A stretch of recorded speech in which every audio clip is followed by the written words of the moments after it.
Bonjour à toutes et à tous, bienvenue dans le podcast La Sueur. Bonjour mon cher Rust. Bonjour. Alors aujourd'hui on va parler d'Yoel Romero. Yoel Romero qui affrontait Phil Davis en main event du Bellator 266 et vous allez voir ça ne s'est pas passé comme prévu pour Yoel Romero. Mais avant ça, mon cher Rust, la mission Road to 100 G's est pleinement lancée. Donc n'hésitez pas, un petit pouce bleu, un abonnement, ça nous aide énormément. Je propose qu'on lance le générique. Générique. Soit.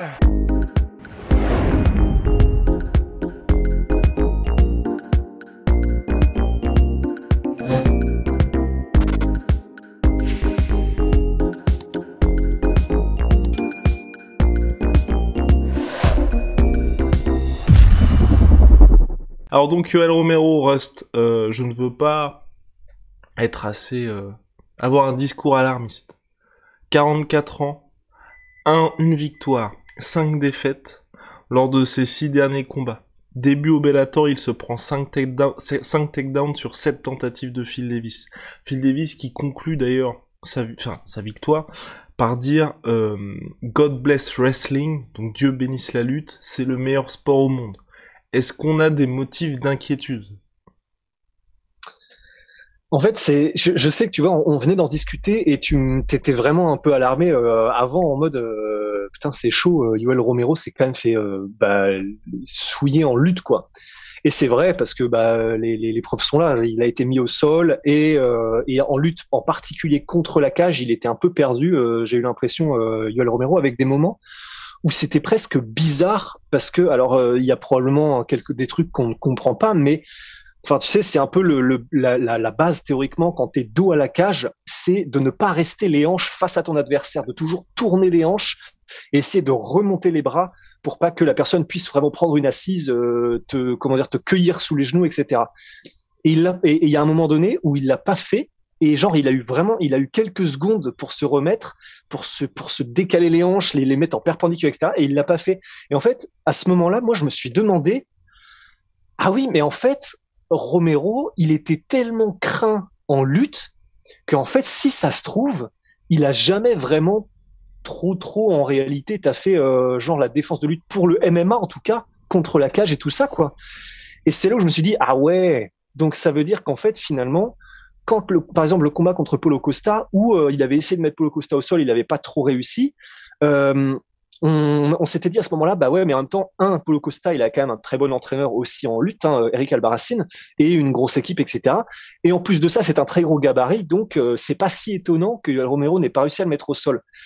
Mais en fait, j'ai l'impression que maintenant, ce qui va peut-être le plus changer, c'est le fait que les gens n'auront peut-être plus aussi peur de la lutte de Yoel Romero, parce qu'en fait, un peu comme ce qu'on avait théorisé lorsque John Jones n'avait pas eu autant d'efficacité lors de son combat contre Dominic Reyes avec sa lutte, en fait, je pense que il y a même les lutteurs de métier, il y a un moment donné en MMA où peut-être qu'ils considèrent que de toute façon ils ont un avantage qui est certain et du coup ils mettent plus du tout dans l'entraînement, peut-être que c'est ça mais peut-être pas, hein, mais dans l'entraînement sur la lutte et qui font qu'au bout d'un moment en fait c'est peut-être la définition de se reposer sur ses lauriers, mais du coup ils se font surprendre dans leur domaine de prédilection. Et en fait pour moi ce sera ça un petit peu, c'est-à-dire que il m'a pas alarmé ce combat-là dans le sens où il est toujours ultra athlétique, il est toujours ultra explosif, il y aura peut-être le cardio qui sera encore plus compliqué parce qu'il se déplace avec encore plus de masse. Mais ça t'a pas juste dérangé le fait... Moi, ça m'a rassuré que on n'en avait pas parlé lors de la preview, mais que ce soit en 3 rounds. Parce que justement, là, il y allait pas avoir ce stress-là. Et là, pourtant, on a vu un Yoel Romero qui était fidèle à lui-même lors de ses dernières sorties à l'UFC. Ouais, c'est pour ça. C'est peut-être ce qui est le plus alarmant, c'est la lutte, dans le sens maintenant, il y aura plus cette aura de le mec est un espèce de... Il est intenable et c'est même pas la peine d'essayer de faire le malin en lutte avec lui. Maintenant, ça, je pense que en plus, en light heavyweight, il n'y aura plus cette peur-là pour ses adversaires, ou en tout cas cette crainte. Et deuxièmement, effectivement, c'est le fait que il y a toujours eu un problème c'est pas un problème, mais c'est le cardio, ça n'a clairement jamais été son fort et même ça a toujours été un peu sa limite à Yoel Romero, mais c'est un peu l'apanage de tous les gars qui sont ultra musclés, ultra explosifs en fait. C'est qu'ils géraient très bien jusqu'à maintenant, quand même, faut le dire. Ouais, aussi. voilà, et c'est ça, il gérait bien jusqu'à maintenant, mais c'est vrai que là, même pour un 3 rounds, il s'est vraiment effectivement clairement économisé quoi. Enfin, il était extrêmement attentiste entre guillemets comme d'habitude, hein, mais extrêmement attentiste sur un 3 rounds et donc c'est pour ça que je sais pas si c'est alarmant, mais en tout cas, je pense qu'il y a un espèce de il y a peut-être un truc qui s'est un peu écroulé dans l'esprit des futurs adversaires qui s'écroulera peut-être en mode OK, maintenant en light heavyweight, en plus bah, il tombera contre des vrais light heavyweight, hein, le mec est prenable et je pense que ses adversaires vont peut-être commencer à prendre des risques en ayant peut-être un petit peu moins de crainte envers Yoel Romero.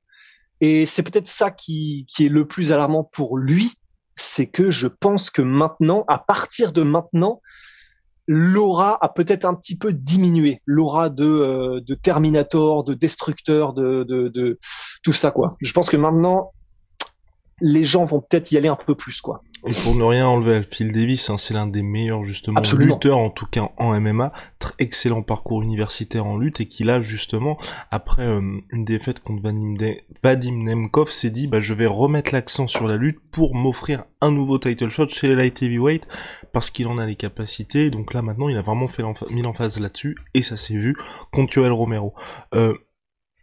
Où va-t-on maintenant pour Yoel Romero au Bellator?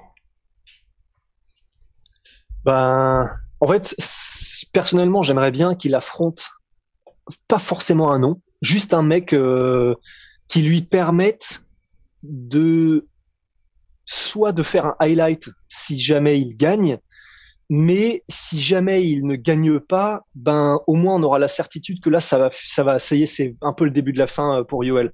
Donc un gars du Bellator en light heavyweight qui est, personnellement, c'est ce que je souhaiterais, qui est pas forcément connu, voire même quasiment pas, qui est un gros gabarit. Comme ça, on aurait vraiment un test malgré tout physique pour Yoel et juste pour voir ce que ça fait en fait. Parce que bon, quoi qu'il arrive et comment dire, préférablement aussi un mec qui est connu pour amener un peu l'action. Parce que comme ça, on aurait un vrai test pour Yoel, ce serait un combat spectaculaire. Soit ce serait un highlight avec un KO de Yoel ou une démonstration, soit ce serait probablement un KO ou une démonstration de son adversaire. Et on en aurait le cœur net sur ce qu'est toujours capable de faire Romero, ou désormais ça va être très compliqué parce que un peu à la manière de Kharitonov quand il est arrivé au Bellator, il s'était pris un KO contre je crois Javi Ayala ou un truc comme ça. Enfin, c'est assez courant, mais ouais, mais effectivement voilà, juste un combat contre un no-name, mais un no-name solide, qu'on en ait le cœur net et ou que ça fasse un highlight quoi. Parce que Anthony Johnson, je pense que là c'est un peu mort, du coup ils sont sur des trajectoires différentes. Le title shot c'est même pas la peine pour l'instant, je pense. Anthony Johnson, mon cher Russ, qui a déclaré forfait de son title shot contre Vadim Nemkov dans le cadre du tournoi du Bellator, parce qu'il est malade actuellement, Anthony Johnson, donc ça pourrait être possible. Et justement par rapport à ça, moi je voulais en parler surtout c'est arrivé hier, hein, donc rien d'alarmant bien évidemment, puisque Rust était sur d'autres projets. Non, moi je voulais parler de la malchance du Bellator quand même. À la base, on en parle à chaque fois, mais les mecs sont maudits. À la base, il devait avoir Romero, Anthony Johnson au premier tour du tournoi light heavyweight. Yoel Romero est forfait suite à une blessure à l'œil. Anthony Johnson s'impose bon gré mal gré dans un combat qui est quand même assez chaud pour lui, où il arrive à inverser la tendance et à mettre KO son adversaire, et là il doit affronter Nemkov pour le title shot, et donc dans le cadre du deuxième tour du tournoi. Anthony Johnson est forfait, Romero ne participe pas au tournoi, et Romero perd ses débuts au Bellator. En fait, il y a un moment, on en parle souvent un petit peu de cette entre guillemets malédiction du Bellator, mais on avait aussi déjà évoqué le fait que c'est peut-être, il y a forcément un peu de malchance pour certaines choses, mais il y a peut-être aussi le fait que comparé à l'UFC, j'ai l'impression que les combattants, et surtout les combattants de très haut profil, quand ils viennent au Bellator, il y a un petit côté, on se relâche en fait, je pense aussi, qui fait que il y a peut-être certains combats d'où les mais tu l'as vu ça là pour Romero ou pas?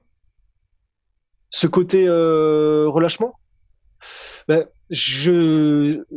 non, pas forcément, mais disons le fait qu'il y ait autant de, tu vois, t'as parlé de Anthony Johnson, t'as parlé, là il y a Romero qui vient de perdre, il y a énormément de combattants, on les cite plus, mais qui venaient de l'UFC et qui ont eu des débuts et une carrière très mitigée au Bellator. Je pense aussi qu'il y a un petit peu ce côté ben peut-être un petit peu relâchement, un peu comme je le cite tout le temps, mais parce que pour moi ça a été une révélation quand j'ai entendu ça il y a quelques années, comme Crocop qui disait quand il est sorti du Pride et qu'il est arrivé à l'UFC, mais que l'UFC c'était pas encore genre l'organisation numéro un sans aucun doute que ça n'est aujourd'hui. Et Crocop avait dit bah ouais, je suis arrivé traité comme un roi, mais en fait comme je sortais de la plus grosse organisation, bah en fait je m'entraînais un peu moins, j'étais un petit peu moins à fond quoi. Et en fait, maintenant, j'ai l'impression que les combattants au Bellator, c'est peut-être un petit peu ça aussi lorsqu'ils sortent de l'UFC. Alors, il y a aussi le fait que généralement, ce sont des combattants qui sont en fin de carrière, c'est sûr, c'est évident. Mais malgré tout, j'ai l'impression que ce soit au niveau de leur entre guillemets promptitude à déclarer forfait sur des combats, ce qu'ils n'auraient peut-être pas fait à l'UFC, peut-être sur leur intensité d'entraînement, je sais pas. Mais j'ai l'impression qu'il y a de la malchance, c'est clair, pour pas mal de trucs pour le Bellator, mais il y a aussi, j'ai l'impression aussi, cette manière d'aborder leur carrière lorsqu'ils vont au Bellator, des anciens combattants UFC, des anciennes superstars, quoi. En tout cas, affaire à suivre pour eux. De mon côté, moi je suis un petit peu inquiet, mine de rien, pour Yoel Romero, parce que là, il va pas rajeunir. Il a expliqué qu'il voulait être un peu le George Foreman Bernard Hopkins, autant pour moi, du MMA et de combattre jusque dans ces années quinquas, de toute façon, être un quinquagénaire au Bellator. Là, ça a l'air d'être un petit peu compliqué, et je suis d'accord avec toi, c'est vrai que là, ce serait bien que le Bellator lui donne quelqu'un pour qu'il fasse un petit highlight et qu'on sache vraiment où il en est. Là, contre Phil Davis, c'est l'un des meilleurs light heavyweight du Bellator, donc pas encore d'inquiétude, même si par rapport à ce qu'il y avait avant, c'est un petit peu décevant à mon sens. Et puis pour Phil Davis, pareil, ouais, bon. Là, c'est compliqué, il a fait un bon combat, en fait. Hein. Ouais, il a fait un bon combat, complètement. Ouais. Je suis d'accord avec toi, il a fait un beau combat et entre guillemets, il a fait ce qu'il avait à faire. Il a été relativement précautionneux, mais en même temps, voilà, il a montré sa domination dans tous les secteurs du game. Donc non, c'était à part effectivement quelques alertes où tu sentais que quand même il n'avait pas envie de se faire toucher trop clairement par Romero. Mais il a géré, il a fait pas mal de 1-2, certains ont touché, il a été précautionneux, mais il a dominé comme il fallait, marqué les points où il fallait. Il a effectivement mis des magnifiques power takedown, power double contre Romero, ce qui est quand même vraiment balèze. Il l'a maintenu contre la cage, etc. Enfin, voilà, il a vraiment fait le travail comme il fallait, Phil Davis. Mais aussi bizarre que ça paraisse, parce qu'on parle quand même de Yoel Romero, j'ai presque envie de dire, du coup, je sais même pas si on peut en tirer quelque chose de cette victoire, en fait. Tellement il avait l'air d'être physiquement au-dessus, et au final, bah, du coup, il est un peu rentré comme dans du beurre. Donc, ça fait une victoire contre un gros nom, mais il a pas non plus poinçonné le truc en finissant Yoel Romero et en faisant ça. Donc je sais pas trop. Enfin pour moi c'est bien joué pour lui, il a magnifiquement géré, mais je sais pas si on peut en tirer grand chose quoi. En tout cas, n'hésitez pas à nous donner votre avis sur cette victoire de Phil Davis hors du Bellator 266. C'est terminé pour nous, mon cher Russ. Big shout out à My Sweet Pea, My Sweet Protein. Moins 38% sur tout My Protein avec le code La Sueur. Venom, sponsor de l'UFC, sponsor du ONE FC et sponsor de La Sueur. Un t-shirt My Protein d'ailleurs que t'as là. Exactement. Oh, damn! Got those guns, man! Ouf! Aïe! Oh là là là là! Pardon! Oh. Allez, on se retrouve très très vite, mon cher Rust. See ya!